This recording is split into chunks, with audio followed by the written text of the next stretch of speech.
Assalamualaikum warahmatullahi wabarakatuh. Nama saya Fana Fuad dari jurusan Pendidikan Vokasional Teknik Elektro kelas B. Saya di sini akan mempresentasikan tentang pengelolaan laboratorium dan bengkel.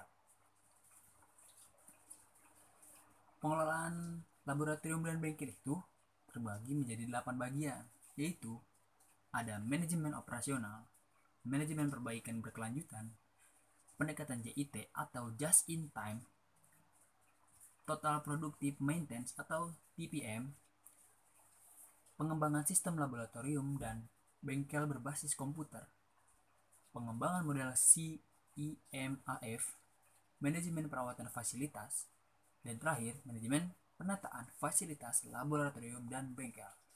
Mari kita bahas satu-satu. Yang pertama ada A. Manajemen operasional. Apa sih manajemen operasional itu? Di sini kita udah merangkum, yaitu manajemen operasional merupakan manajemen proses konversi dengan bantuan fasilitas atau dengan bantuan sarana seperti tanah, tenaga kerja, dan manajemen masukan atau input yang diubah atau kita bisa ubah menjadi sebuah keluaran atau output. Bisa itu berupa jasa atau barang atau yang lainnya. Pengendalian mutu juga dibutuhkan agar instansi dapat memenuhi kebutuhannya dengan baik sehingga output yang dihasilkan sesuai target dan lebih positif di mata masyarakat, yaitu dengan lingkungan fisik tempat kerja yang lebih aman, sehat, dan nyaman. Oleh karena itu, pengendalian mutu itu lebih dibutuhkan agar dalam kehidupan masyarakat itu terlihat lebih positif. Di sini kami menulis kutipan dari saudari Rika Rostika yang berbunyi, tempat kerja berarti sebuah di mana setiap orang akan bekerja. Sedang bekerja menggunakan waktu untuk bekerja atau biasanya bekerja untuk memperoleh keuntungan atau upah. Ada yang kedua atau poin B, manajemen perbaikan berkelanjutan. Kita di sini juga untuk telah merangkum di mana manajemen perbaikan berkelanjutan adalah perbaikan secara terus-menerus dan berkesinambungan kesalahan yang mengorbankan waktu banyak yang harus dihilangkan. Segala yang tidak perlu dan menghabiskan biaya harus diubah atau perlu dievaluasi. Evaluasi ini diperlukan oleh evaluasi lembaga dilakukan setiap waktu. Kenapa setiap waktu? Agar lembaga tersebut tidak akan mengulangi kesalahan untuk yang kedua kalinya.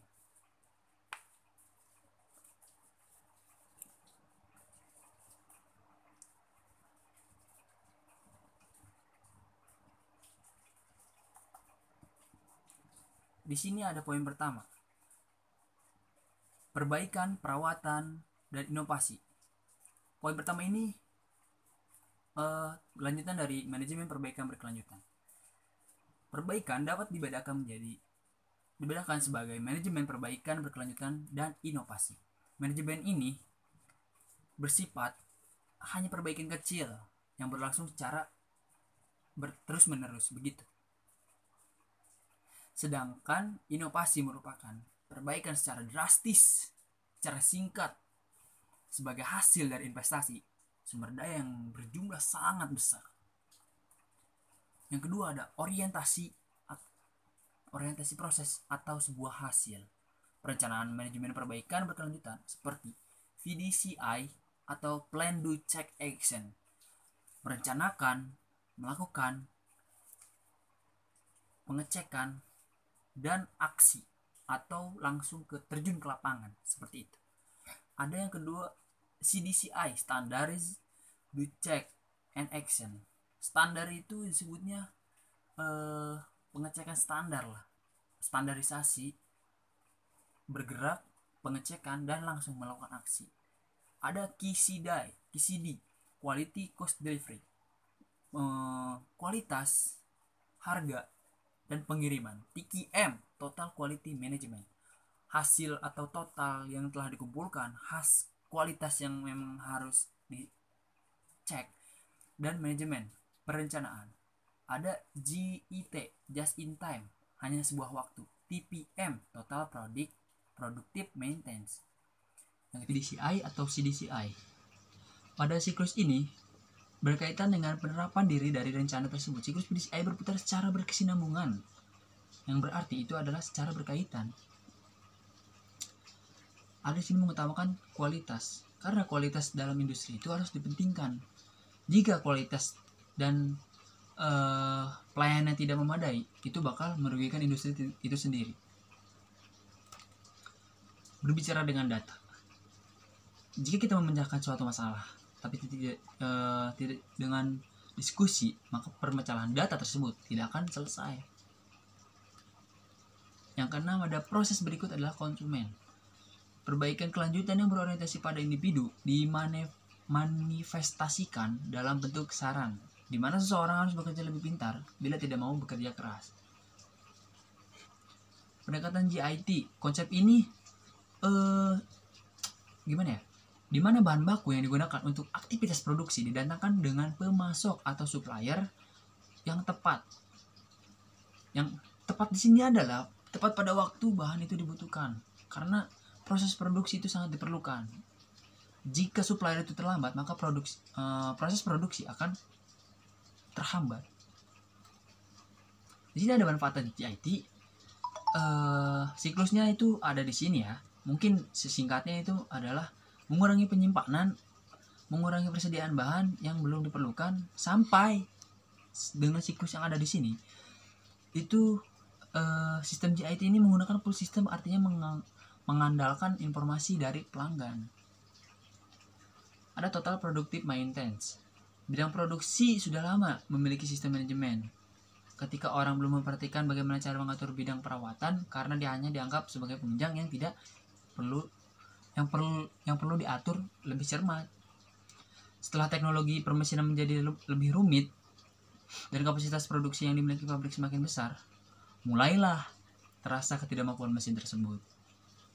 Ini ada batasan TPM dari 5 unsur, yaitu adalah membangun kerjasama di industri yang bercabang untuk diimplementasikan TPM itu ke seluruh departemen agar semuanya tahu dan bisa menerapkannya ke anggotanya.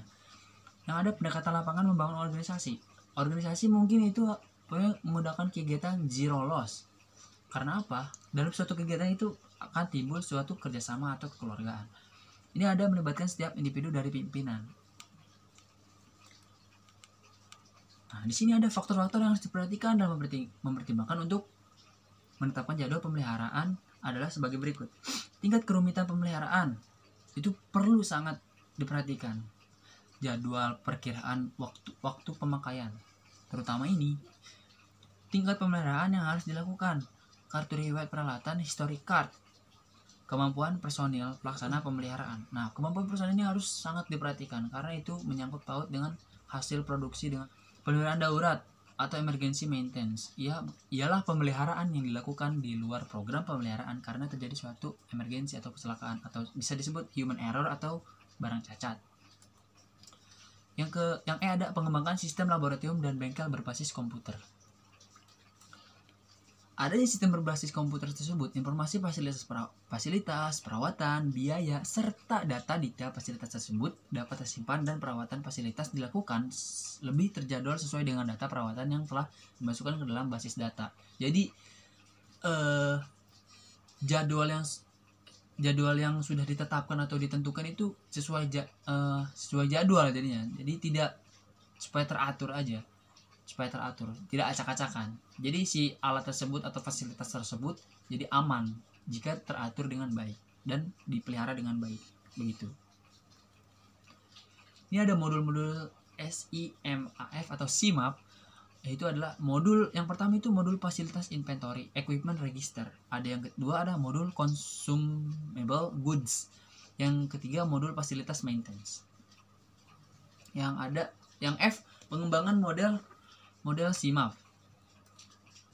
Adanya sistem manajemen berbasis komputer tersebut, maka informasi fasilitas perawatan, biaya data spesifikasinya dapat tersimpan dengan perawatan fasilitas dilakukan lebih terjadwal sesuai dengan data perawatan yang telah dimasukkan ke dalam basis secara ini seperti yang di awal ya.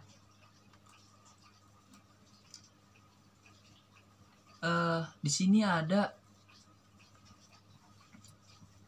prosedur atau birokrasi penerapan SIMAP. Yang pertama ada berbasis jaringan, yang kedua lesser paper, sistem database, laporan, early warning, yang keenam real time. Yang G, poin G ada manajemen perawatan fasilitas. Sistem informasi manajemen perawatan fasilitas yang dapat mengakomodasi berbagai tuntutan sudah saatnya dibangun dengan mengacu pada prinsip-prinsip sebagai berikut. Mari kita lihat. Yang pertama ada mengedepankan mutu. Kenapa mengedepankan mutu? Karena mutu itu sangat penting. Kenapa lebih penting? Itu menyangkut sebuah kualitas produk tersebut. Yang kedua, keterlibatan stakeholder. Yang ketiga ada proses selanjutnya. Yang keempat, data sebagai basis kegiatan.